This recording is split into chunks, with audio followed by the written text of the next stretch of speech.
J'ai récemment effectué mon test FTP 20 minutes sur le vélo et je voulais en profiter dans cette vidéo pour voir avec toi qu'est-ce que le test FTP et quelle stratégie tu peux utiliser pour obtenir les meilleurs résultats sur ce test. Je te montrerai aussi quelle erreur éviter et comment tu peux ensuite utiliser ton résultat du test FTP pour calibrer tes entraînements et tes progrès. Allez, c'est parti. Pour commencer, voyons qu'est-ce que le test FTP. À la base, le test FTP, il a été inventé par Andy Coggan. Et le test FTP, FTP veut dire Functional Threshold Power, c'est la puissance fonctionnelle au seuil. Et on appelait ça aussi à l'époque The Hour of Power. En gros, c'est un test de 60 minutes à fond. C'était ça le test FTP original. Et la puissance sur 60 minutes donnait une bonne estimation de ce qu'on appelle le deuxième seuil. Et c'est important de connaître son deuxième seuil parce que c'est la transition entre la moyenne et la haute intensité. Et c'est vraiment une frontière ou un point de transition qui est très très important quand on parle de l'individualisation de l'entraînement et de la quantification des progrès également. Maintenant, si je devais donner un peu plus de détails là-dessus, je dirais que pour une personne débutante, elle va être capable de tenir en général son deuxième seuil entre 40 et 45 minutes, alors que des cyclistes de haut niveau, des triathlètes très bien entraînés vont eux pouvoir tenir leur deuxième seuil même au-delà de 60 minutes, peut-être même 1h10, 1h15 pour certains. Mais 60 minutes, ça donne un bon entre-deux. Par contre, c'est clair qu'un test de 60 minutes à bloc, eh ben, c'est très très difficile. Donc, ce que les personnes ont fait ensuite, elles ont amené un test FTP modifié où il y avait d'abord un effort 5 minutes à bloc et ensuite le test de 20 minutes à bloc également. Et là, sur la base de ce 20 minutes, on prenait les 95% de la puissance sur 20 minutes et ça nous donnait une bonne estimation du deuxième seuil. Alors pourquoi est-ce qu'on faisait 5 minutes à bloc avant? Comme tu le vois ici, le 5 minutes à bloc va nous permettre de vider ce qu'on appelle le W'. Et ça, on y reviendra ensemble un petit peu plus tard. Mais en gros, le W', c'est ta capacité de travail à haute intensité. Il y a une quantité de travail qui se mesure en kilojoules que tu peux effectuer au-delà du deuxième seuil et cette quantité de travail varie d'une personne à l'autre. On le verra également tout à l'heure dans une autre slide. Mais en gros, si tu ne vides pas d'abord ton W' avant de faire ton 20 minutes, eh ben, ce W' va jouer une part non négligeable dans ton résultat du test 20 minutes. Et donc, c'est de là que vient les 95% du test 20 minutes. Mais il fallait d'abord faire ce 5 minutes de pré-fatigue avant, sinon forcément le 95% va surestimer ton deuxième seuil. Et ensuite on arrive forcément au test FTP seul, que l'on voit maintenant très fréquemment, et que d'ailleurs j'ai effectué moi-même. Donc ça c'est un effort de 20 minutes, et on va prendre les watts moyens maximaux, et typiquement moi je recommanderais de prendre entre 85 et 90% de la puissance sur 20 minutes pour estimer son deuxième seuil. Et donc, on verra comment choisir entre 85 et 90 juste après, bien entendu. Maintenant, comment faire un bon test FTP? Ce qui est important déjà, c'est de bien t'échauffer. À mon avis, la majorité des gens ne s'échauffent pas assez avant des entraînements de moyenne ou de haute intensité. Là, typiquement, 20 minutes, tu vas être dans la haute intensité. Et donc, c'est important d'être bien échauffé, d'avoir en gros le moteur qui soit bien chaud avant de te lancer dans cet effort maximal. Je te conseillerais quelque chose comme 10 minutes tranquille, 5 minutes progressives entre RPE 5 et 8, une petite pause, ensuite 3 minutes à ton allure cible de départ sur le 20 minutes, en sachant que c'est un test qui va être fait de manière progressive. Je te montrerai mon écran juste après par rapport à ce que j'ai pu faire.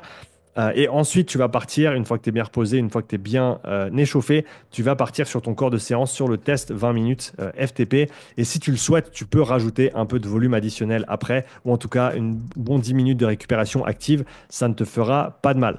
Maintenant, mes résultats sur le test. Donc, je suis parti de manière assez conservatrice, à savoir que j'ai fait très peu de séances à haut entraînement récemment. La majorité de mes entraînements sur vélo étaient soit à basse, soit à moyenne intensité. Typiquement, zone 2 entre 110 et 130 watts. Zone 3, typiquement entre 170 et 190 watts. Zone 4, quand je faisais du seuil, c'était entre 210 et 230. Quand je faisais du seuil norvégien, donc qui va être plus court, je faisais un poil en dessus, donc typiquement 250 watts. Et je dirais que j'estime mon deuxième seuil à l'heure actuelle aux alentours des 240 watts. Je ferai un test lactate prochainement. D'ailleurs, si ça t'intéresse de voir un test lactate complet, mets-le dans les commentaires. Donc on va pouvoir vérifier tout ça avec un test complet. Mais donc j'estimais que mon deuxième seuil était aux alentours de 240 watts le jour de ce test. Je me sentais bien, je me suis dit vas-y, pars à 250, donc un petit peu en dessus de ton deuxième seuil, et monte progressivement toutes les 4 minutes. Donc j'ai utilisé les 4 minutes les segments de 4 minutes pour faire ma progression. Comme tu le vois là, je suis parti à 250 watts. Ensuite, j'ai mis 10 watts de plus sur les 4 minutes suivantes. Ensuite, j'ai mis 10 watts de plus sur les 4 minutes d'après. Et là, à la 12e minute, il me reste 8 minutes. Je suis fatigué, mais ça va encore. Et là, je me dis, OK, on va aller chercher un score sympa. À ce stade-là, je suis à 260 watts de moyenne à peu près sur les 12 premières minutes. Donc forcément, il fallait pousser un petit peu plus. Donc j'ai fait des sauts un peu plus grands comme tu vois sur la fin. Mais c'est mieux de le faire comme ça que de le faire dans l'autre sens. Parce que si tu pars trop fort, ça va être très très compliqué de tenir déjà juste mentalement et physiquement pour tout le test. Donc ta meilleur temps, si c'est la première fois que tu fais un test FTP, de commencer de manière un peu plus conservatrice. Je dirais de commencer à un 7 sur 10, 8 sur 10 maximum et de monter progressivement toutes les 4 ou toutes les 5 minutes afin de vraiment pouvoir tout vider, mais plutôt sur les 10 dernières minutes que sur les 10 premières. Sinon, tu vas passer littéralement un sale quart d'heure. Donc voilà pour le résultat de ce test. 280 watts. Personnellement, très très content de ce résultat étant donné le peu de travail que j'ai fait sur vélo. Actuellement, je dois faire entre 2 et 4 heures de vélo par semaine, donc c'est très très peu. Je fais beaucoup de marches, entre 1 heure et 2 heures par jour, en tout cas, de marches assez rapides. Et de tout ce que je peux voir dans mes stats, ça contribue de manière intéressante à mon fitness, même sur le vélo. Parce qu'encore une fois, j'aurais pas pu faire ce résultat si je faisais pas autant de travail chaque jour entre la marche et le vélo. Mais sinon, je suis plutôt focalisé sur le renforcement comme j'ai dit, un petit peu de vélo. Mais donc voilà pour mes résultats. Où est-ce que ça tombe par rapport aux résultats typiques? Ça, c'est basé sur les stats que j'ai collectés des personnes qui ont effectué mon programme d'entraînement Bike Endure. Et donc, on voit que la moyenne pour les hommes se trouve à peu près à 240 watts. La moyenne pour les femmes se trouve à peu près à 260 watts, en sachant que typiquement les gens qui font mon programme, c'est une population qui est déjà active. Donc il faut prendre ça en compte par rapport aux résultats. Ça ne veut pas dire que ça, c'est les résultats qui sont bons pour tout le monde. C'est vraiment les résultats que moi, j'ai pu collecter. Donc typiquement là, à 280 watts, je me trouve sur la partie haute de la distribution de la courbe. Donc plutôt content. Et je pense qu'avec un peu d'entraînement ciblé, j'arrive à aller taper les 300 watts sur 20 minutes. Je ne l'ai jamais fait dans le passé, donc ce serait intéressant d'essayer. On verra si le planning s'y prête ces prochains mois. En tout cas, très très content du test et du résultat tel qu'il est. Maintenant, je voulais aborder aussi les facteurs individuels qui influencent le résultat du test FTP. Je t'en ai parlé un petit peu avant, notamment quand on parle de ce W', cette capacité de travail à haute intensité qui va être différente selon si tu es plutôt un profil puissant avec beaucoup de fibres rapides ou un profil endurant avec beaucoup de fibres lentes. Typiquement, le profil endurant, donc beaucoup de fibres lentes et un seuil 1 plus élevé, et plus proche du deuxième seuil, comme tu le vois ici, alors que le profil puissant, lui, il a plus de fibres rapides et typiquement un seuil 1 qui est plus éloigné du deuxième seuil. On le verra sur la slide juste après avec des chiffres concrets. Mais la grosse différence entre ces deux profils, c'est la capacité de travail à haute intensité. Et ça, donc le W', il va jouer un rôle, comme on l'a vu sur le test 20 minutes, si tu n'as pas fait de pré-fatigue avant. Donc, il faut le prendre en compte quand tu vas déterminer ensuite ton deuxième seuil pour orienter ton travail. Maintenant, typiquement, comment utiliser les résultats de ton test FTP à l'entraînement?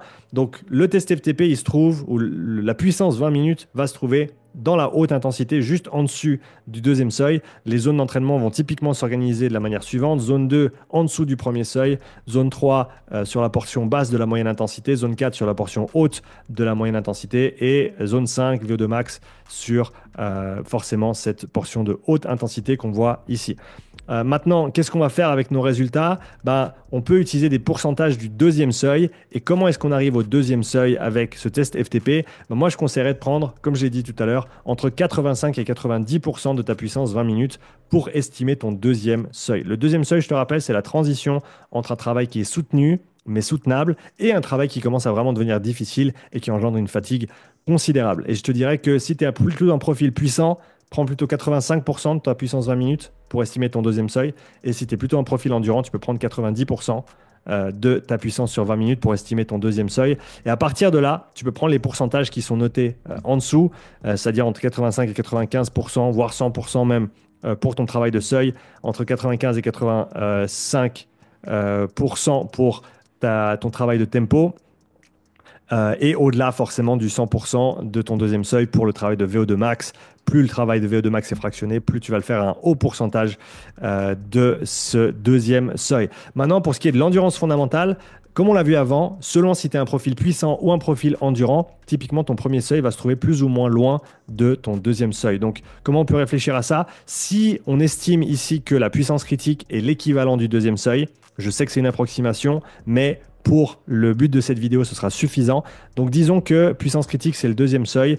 On voit typiquement chez des profils puissants un seuil 1 entre 50 et 65% de leur deuxième seuil, alors que chez les profils endurants, on peut monter jusqu'à entre 65 et 80% de ce deuxième seuil. Donc si tu es plutôt un profil puissant, une fois que tu as fait ton calcul pour ton deuxième seuil par rapport à ta FTP, tu peux prendre entre 50 et 65% pour ton premier seuil, alors que si tu as un profil endurant, tu peux prendre un pourcentage plus élevé.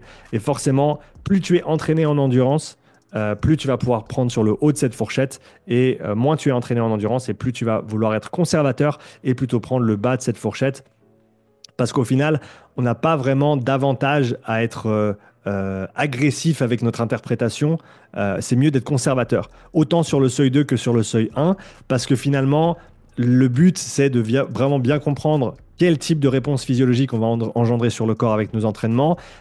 Et alors, on n'est pas au watt près, bien entendu, mais l'idée, c'est en gros, quand on fait du travail de développement, qu'il soit de basse ou de moyenne intensité, on veut bien rester en dessous du premier ou du deuxième seuil respectivement, selon le type de travail que tu fais. Alors, c'est pas la fin du monde si tu vas au-dessus juste un petit peu, ou dans certains cas, il y a même des fois où ça va être même recommandé ou intéressant de le faire.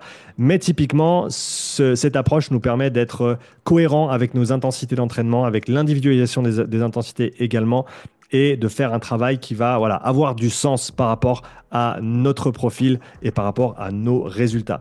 Et maintenant, comment utiliser ces résultats de test pour la progression? Par exemple, tu peux répéter ce test FTP de manière régulière, peut-être toutes les 12 à 16 semaines. Typiquement, c'est ce qu'on fait ici avec mon programme Bike Endure. Tu retrouveras le lien dans la description si ça t'intéresse. Un programme de 12 semaines avec un test FTP en première semaine et un test FTP en 12e semaine, ce qui va nous permettre de quantifier les progrès et les résultats. Typiquement, de tête, je crois qu'on est entre 6 et 10% d'amélioration sur ce programme entre le premier test et le second test. Et le test de zone 2, on fait un test à allure constante avec mesure de fréquence cardiaque. Et là, on est typiquement aux alentours des 8 battements en moins sur le deuxième test à intensité égale par rapport au premier test. Et donc, ce FTP, forcément, il va être influencé positivement, surtout si tu fais du travail de basse et de moyenne intensité. Le travail de haute intensité va y contribuer également, mais dans une moindre mesure. Si tu fais que du fractionné, il y a des chances que ton FTP il bouge un petit peu, mais pas tant que ça. Alors que si tu fais de la moyenne intensité, du seuil, du tempo et de la basse intensité, on va avoir des résultats intéressants par rapport à ce test FTP 20 minutes.